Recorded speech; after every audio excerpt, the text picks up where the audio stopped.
अस्सलाम वालेकुम नाज़रीन, आपका मेज़बान तलहा सिद्दीक़ कुरैशी एक बार फिर से आपकी खिदमत में हाजिर है। नाज़रीन, 27वीं आईनी तरमीम ज़बां ज़दे आम है। वकला के अंदर भी दो धड़े हैं। एक धड़ा जो है वो 27वीं आईनी तरमीम को सपोर्ट करता है तो दूसरा इसकी मुखालफत करता है। इसी हवाले से बात करने के लिए आज हमारे साथ सीनियर कानूनदान, सीनियर वकील अजहर सिद्दीक साहब मौजूद हैं। राजा खुरम साहब भी हमारे साथ इस मामले के ऊपर बात करने के लिए मौजूद हैं।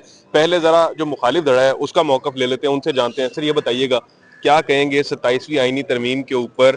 आपके क्या एतराज़ात हैं? उन्हीं के ऊपर ही हम राजा साहब से भी जवाब देने की कोशिश करेंगे। यार, आपने ये अगर ये प्रोग्राम करना था तो खार खुदारा किसी कब्रिस्तान में तो ना करें ना यार, किसी ऐसी जगह करें जाकर जहाँ को मजा भी आए। गुफ्तगू आप रश देखें, ये अदालतें वो हैं कि जहाँ हम रश देखा करते थे, आप लोग भी देखा करते थे। दो बड़े वाज़ेह फर्क बता दूं आपको। 26वीं आईनी तरमीम ने पहले तो निज़ाम का सत्यानाश किया। लपेटा कैसे? उन्होंने कहा कि आईनी बेंच सुनेंगे। आईनी बेंच जो बना सुप्रीम कोर्ट का 26वीं आईनी तरमीम पे कितने केस सुने? सिर्फ 3 केस ही सुने। 3 के को फैसले दिए, ठीक है ना, सिर्फ 3 के फैसले दिए।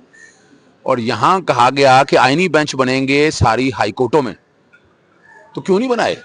वो आईनी बेंच सिर्फ सिंध हाई कोर्ट में बना, बाकी कोर्टों में क्यों नहीं बने?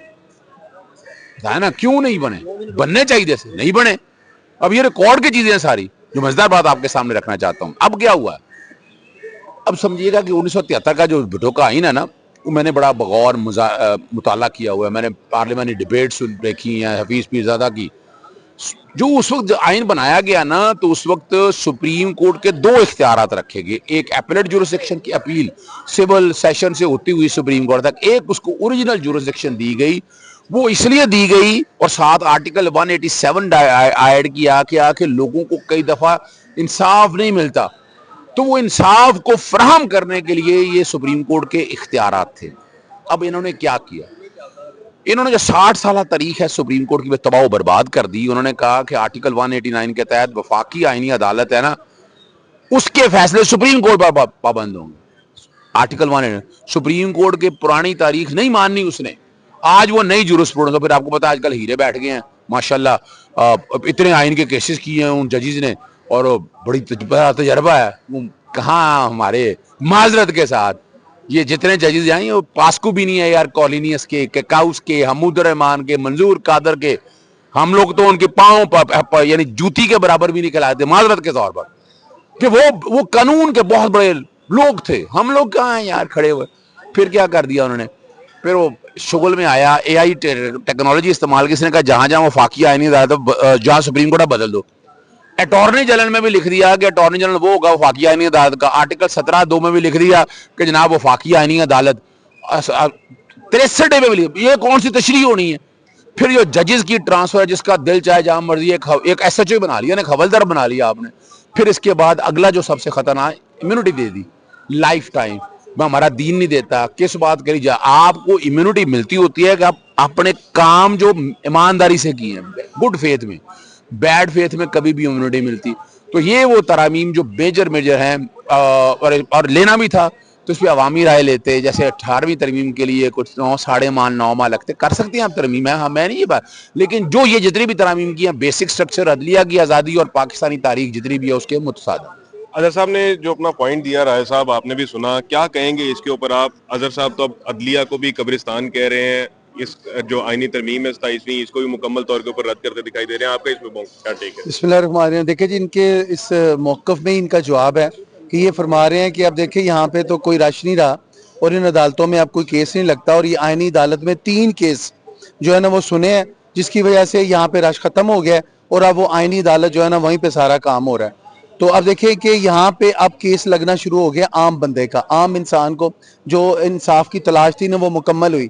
और काश ये 73-76 साल पहले इस तरह की अमेंडमेंट और इस्लाम के हवाले से इज्तिहाद की रोशनी में इसको लेके चलते, तो आज दुनिया में पाकिस्तान का जो मुकाम जुडिशरी के हवाले से इन दोस्तों ने जो बनवा दी है वो आज उससे बेहतर होता। अब अगर यहाँ पे केस की तादाद खत्म हुई है या यहाँ पे रश कम हुआ है ना, तो मैं सिर्फ आपको एक बात बता दूं कि ये उन्हीं 3 केसेस की वजह से यहाँ पे रश लगा हुआ था, और एक आम जो शहरी जिसको इंसाफ चाहिए था वो इंसाफ से दूर हो रहा था, क्योंकि उस सारे केस में जजेस की, सिस्टम की, और एक छोटी छोटी इश्यूज पे उन सारों की जो है ना वो वहाँ पे जोर लगा हुआ था। आप उसमें एक मिसाल देखें कि ये आईनी जो बहरान पैदा हुआ हमजा शबाशी साहब के केस में, तो 2 महीने तक जबकि मुल्क में एक तरक्की की राह पे चलने वाली जमात के लीडर जो है वो आए हैं, अब उन्हें काम करने का मौका दें। हमने उन्हें देखा कि वो कभी इस्लामाबाद, कभी पाकिस्तान लाहौर, कभी किसी जगह पे उस जो हवाले से उनका जो है ना वहाँ पे ओथ जो है वो मुकम्मल नहीं हो रहा था। तो अगर काश उस वक्त आईनी तरमीम जो है ना वो मुकम्मल हुई होती तो ये काम होता। दूसरा देखें कोर्ट्स के हवाले से, आप देखें जो ये सब फरमा रहे थे कि जी वहाँ पे फलां सेक्शन में ये, तो अगर तो आईनी तरमीम जो है ये गैर कानूनी काम है तो मैं कहता हूँ ठीक है जी, गलत हुआ है। जब आईनी तरमीम करने का आपका आइन के अंदर ये लिखा हुआ है तो आईनी तरमीम करने में आपको तकलीफ क्या है? सिर्फ वजह यह है कि आप गुड टू सी वाले जज नहीं रहे।